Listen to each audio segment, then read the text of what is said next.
Hello, Heart of England. Here we are again, finding ourselves in another virtual assembly.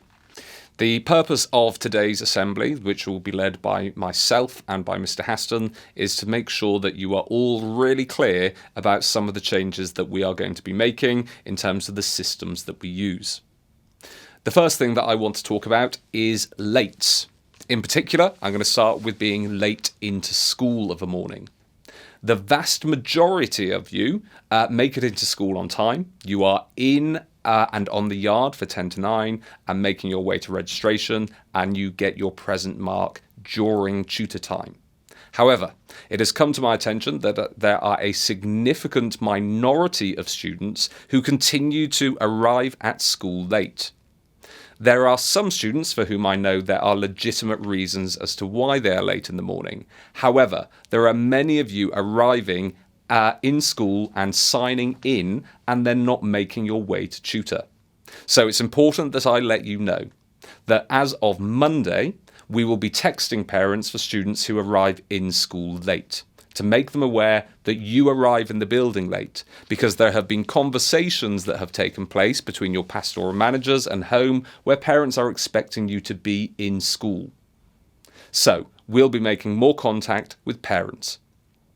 If that happens on a second day, you will then be going into a late detention to make up for the time that you have been late into school. And your pastoral manager and academic manager will be making contact with home to have a conversation with them or to meet them to discuss what the problem is and what we can do to help make sure that you are where you are meant to be, which is in the building for 10 to 9. I'm going to keep going on this theme of lates. There are some students around the building who continue to be consistently late to their lessons. So, starting on Monday, we will be running a late report at 3:30.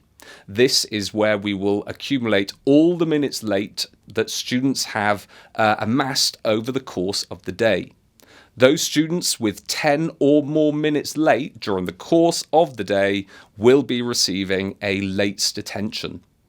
Now, when you come to school, we're not only teaching you about the curriculum, so we're not only teaching you English, maths, science, art, drama, music, or whatever the subject may be. We're also teaching you life skills. So, those of you in Year 11, we are currently preparing your references. So, we're going to be asked for references from colleges, from other schools and sixth forms, or possibly for apprenticeships or employment. Nobody expects or wants an employee to be late. So at school, we are teaching you this basic and fundamental skill. Being consistently late means that you will lose your place or could lose your job. This isn't us just setting out an arbitrary expectation. This is teaching you a life skill that you will require throughout your life. And I'm sure that for some of you, your parents have already had that conversation with you that this is something that's expected. So, we're going to get asked for to give you a reference where lates will certainly appear on there.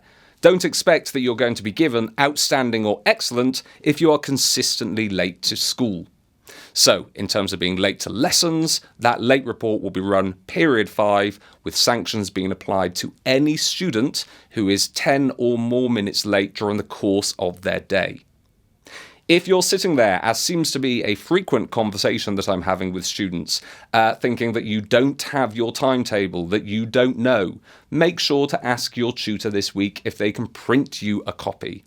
Your tutor is the point of contact that should be helping to coordinate you throughout your day. So ask them to print a copy of your timetable, or ask them in the morning what those lessons are on those occasions where you might not be sure about what is happening. Hello Heart of England School. The end in mind for my section of this assembly is to focus on our new card system. Before I discuss the new arrangements, it is important to briefly discuss what has happened to the reset card system we have had for many years. To put it simply, reset cards no longer exist at our school. If you have one of the old style reset cards, please hand it back to a member of staff as they are no longer in use. The reasoning behind this is simple. You need to be in the classroom to learn, nowhere else. Being in the corridor, the toilets, hiding under the stairs, causing disruption to other classrooms is simply not acceptable and will not be tolerated at our school. When you are not in the classroom, with your teachers, you are not learning nor preparing for your future. The new card system, which does not need a name, is to help those students who need help or assistance. The leadership team and your teachers understand that living in the current world can present many difficulties. You have many pressures, both in and outside of school. We are here to help you, but you must help yourself. However, the new cards will have clear expectations and must be approved by Mr. Bennett, Miss Owen for Key Stage 4 and myself for Key Stage 3. There are no other members of staff who can give you one of these cards. On a rare occasion you are issued with one of these cards, there will be clear instructions for you to follow and receive support. There will be strict reviews of your card with set time limits. The card will not be with you permanently. A card is only temporary and fixed for a certain period of time. So, what are the new cards? There are 5 new cards. Our first one is a medical emergency card for those students who need medical help. Number 2 is our educational needs card for those students who just simply need help with their learning. Number 3 is the toilet card for those students who need to have a toilet pass issued by a letter from a doctor. Our 4th card is the 3-minute card for those students who just need to stand outside for 3 minutes for a refresher. However, with this card, your teacher is best placed to help you. You must follow their instructions. And finally, there are some specific staff cards for those students who currently receive support from your year team or the leadership team. In summary, these new cards are designed to help you get back into the classroom. They are temporary and will only be issued when needed. As stated at the start of our assembly, the only place you can create your future and be successful is with your teacher in the classroom. If a card is not used correctly, it will be removed and parents informed and will go into the shredder. I want to talk to you about resilience and being resilient now briefly. To be a resilient person takes time and practice. According to research, there are 7 ways of improving your own resilience. Number 1, listen to the advice given to you.